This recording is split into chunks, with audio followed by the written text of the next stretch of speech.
Good afternoon Kenyans.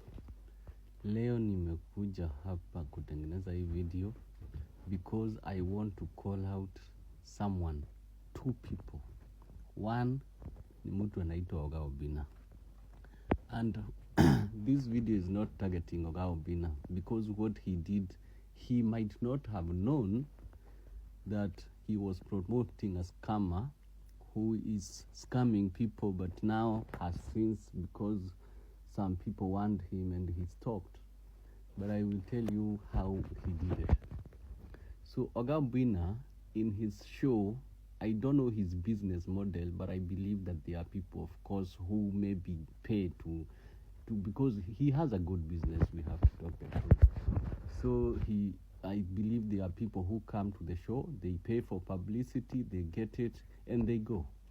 And unfortunately, like 2 months ago, Oga Obinna, which he might have been paid to do without maybe knowing or knowingly, I believe it's a possible case, invited twice a person who is a forex broker, who pretends to be a forex broker, who was never a forex broker, who is never a forex broker, but a scammer using some complicated methods to scam Kenyans.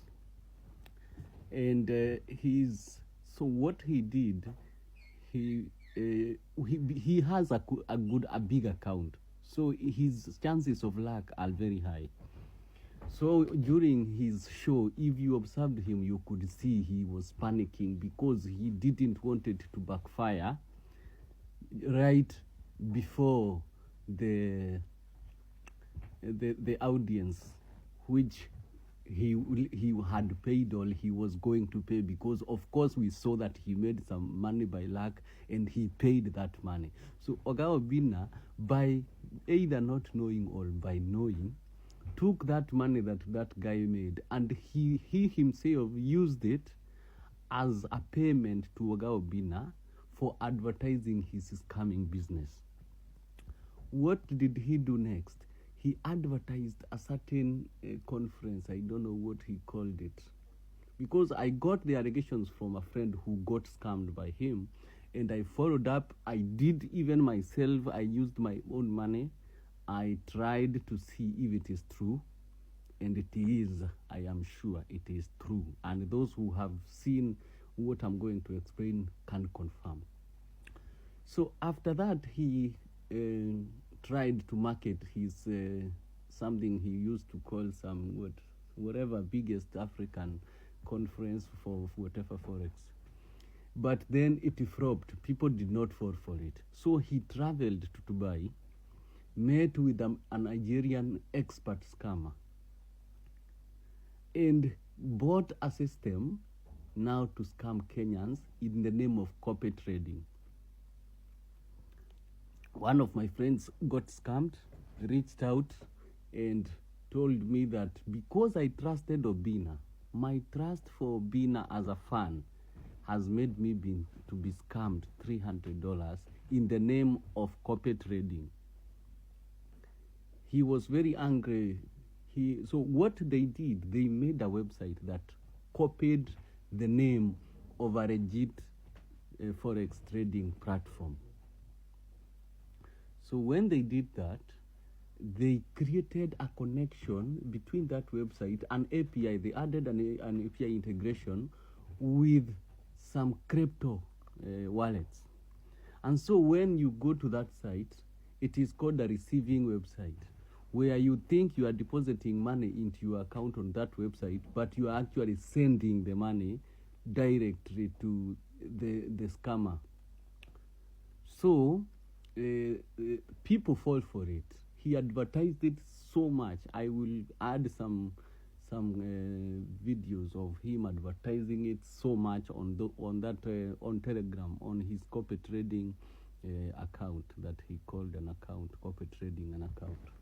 So because of the trust that people had from the Obinna show, which is very public, and we have to, right now he is the biggest podcaster in Kenya. And so when he tells people to trust something, They trusted.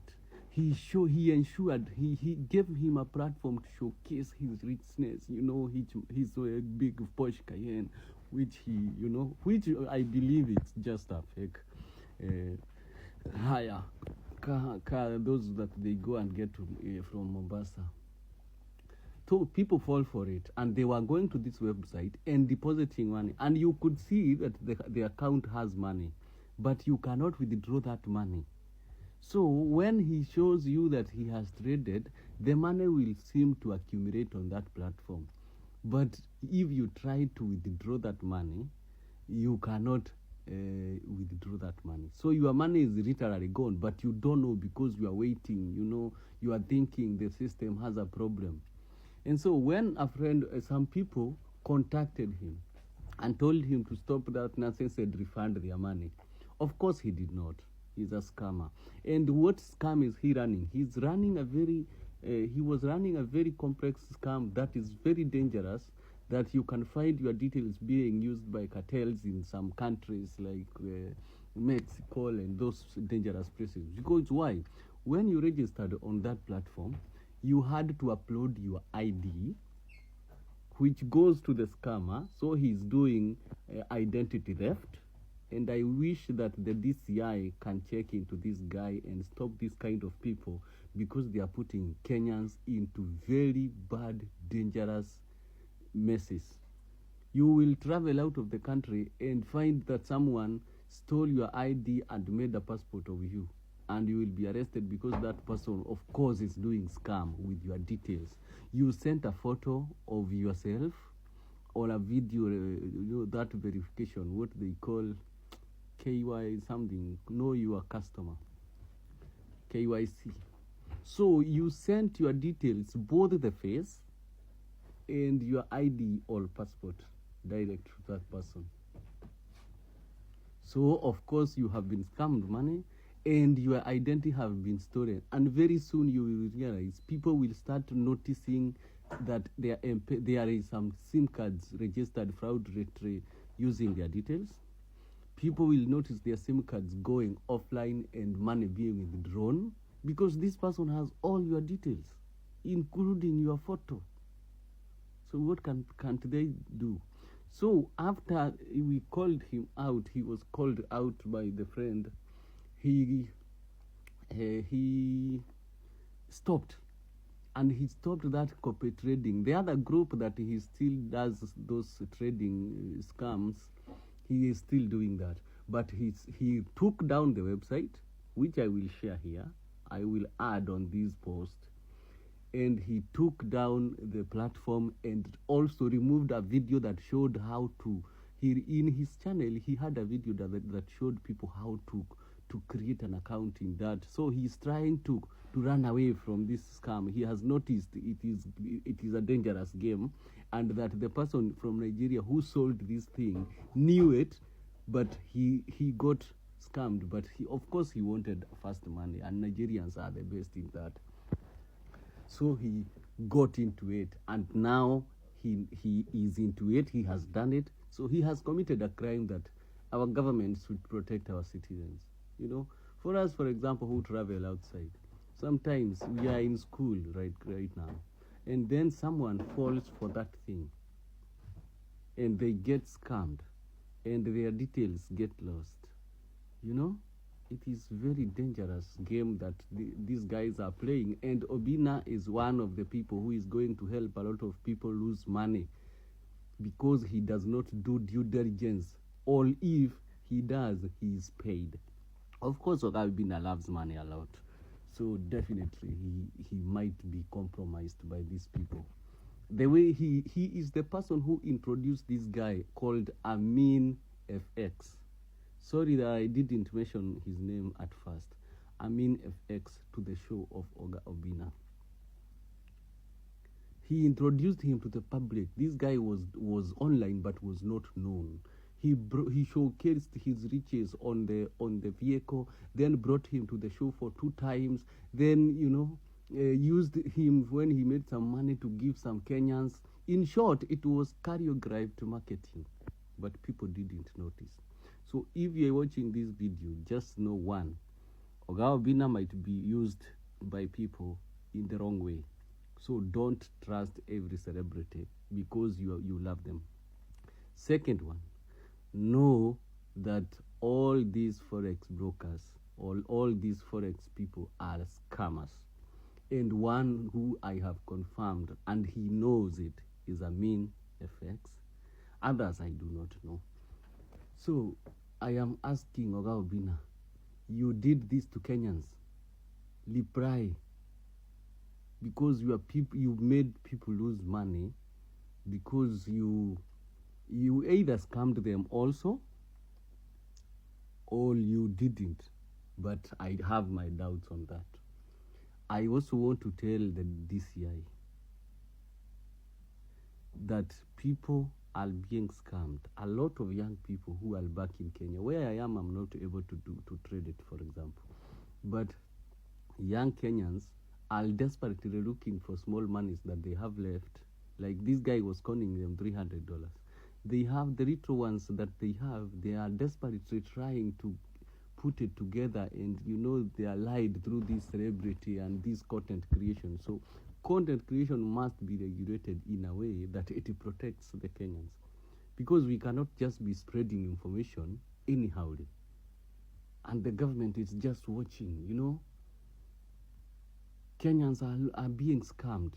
All these people need to be investigated so that we can protect Kenya. Kenya has reached to a point where young people feel like they are not in their country. The police don't care about the property and the lives of people. Kenya you are not protected. Your education is not working. Your hospital is not working. Everything is not working. How do you expect these young people to have hope? And then when they are called for big political rallies and they go, you start calling them goons. They are not goons. They are frustrated young people who you have denied their rights to live a good life. And then you start calling them goons, hired people, They will reach a point, and I can see it. There are things that have not been controlled and that should be controlled. One, religious delusions are becoming a dangerous game. People are starting to choose miracles instead of hard work. And no country is built by miracles. China did not develop by miracle. All other countries did not develop because they were praying God, or they received miracles. They grew because of hard work. But you don't want to do that. You want to believe in delusions of these big, religions. So religion is one thing that must be regulated. Another thing is cultural decay is starting to set in our country. The culture is starting to rot. And if it is not taken care of, it will rot to an extent like we have seen it rot in Nigeria, in a way that it is irreversible. In a way that it will be irreversible, in a way that we have seen in Haiti, something that will see Kenya fall literally. And we cannot continue like this, and the government giving promises. Kenyans also need to wake up. We are always giving thieves the job. How do you give a thief a job and then you expect them not to steal? That is their job, to steal. So when you don't give them, you give them the job to lead you, what else do you expect? We have lost direction. We do not have a focus, a political focus anymore. So Kenyans, we need to wake up. It is becoming very bad. And do not let your integrity rot. Because once it does, there is no reverse. Thank you very much. I hope you watch the whole of this video to understand the gist of this information. Thank you. So guys, to those who are new in this community, all about we do is consistency, discipline, and patience. And that's what drives us. So all I can tell you is the minimum deposit to copy my trades is $300, but I advise at least you go higher because I'm using a bigger account, and if you want to also maximize on the profits, you have to be depositing something that is worth it. So let's keep on winning. You still have a chance because I will be trading the last trade of the week. So make sure to follow on the procedure on the pinned video, and let's keep on winning. And make sure to also pray every single day so that you have a blessed day.